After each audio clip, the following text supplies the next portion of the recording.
1940 সালের জুন মাস অ্যামাজনের গভীরে এক তরুণ মার্কিন ট্যুরিস্ট লিওন হার্পার বেরিয়ে পড়ে এক রহস্যময় উপজাতি কুরুপিরায়ের খোঁজে, যাদের সম্পর্কে শুধু কিংবদন্তিতে শোনা যায়। স্থানীয় গাইড তাকে অনেক বোঝালো, ওই অঞ্চলে কেউ যায় না, সেখানে কিছু আছে যেটা চোখে দেখা যায় না। কিন্তু লিও গবেষক, সে কুসংস্কারে বিশ্বাস করত না। প্রথম কয়েকদিন সে নিয়মিত যোগাযোগ রাখছিল, স্যাটেলাইট ফোনে জানাতো সব ঠিক আছে, এখানকার প্রকৃতি অপূর্ব। তবে সপ্তম দিনে তার শেষ কলটা ছিল অদ্ভুত। সে কাঁপা গলায় বলল, কিছু দেখেছি, এটা মানুষ না, এটা আমায় দেখছে আর হাসছে। তারপর লাইন কেটে গেল। 2 সপ্তাহ পর উদ্ধারকারী দল পৌঁছায় সেই জায়গায়।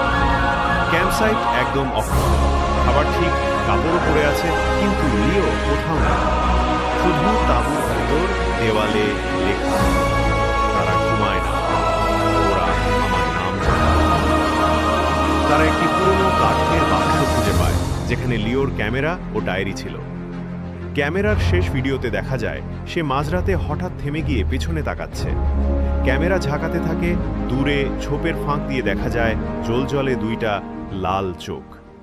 ডায়েরির শেষ পাতায় লেখা, আমি শুধু তাদের ছবি তুলতে চেয়েছিলাম, কিন্তু এখন আমার ছায়াটাও আর আমার নয়।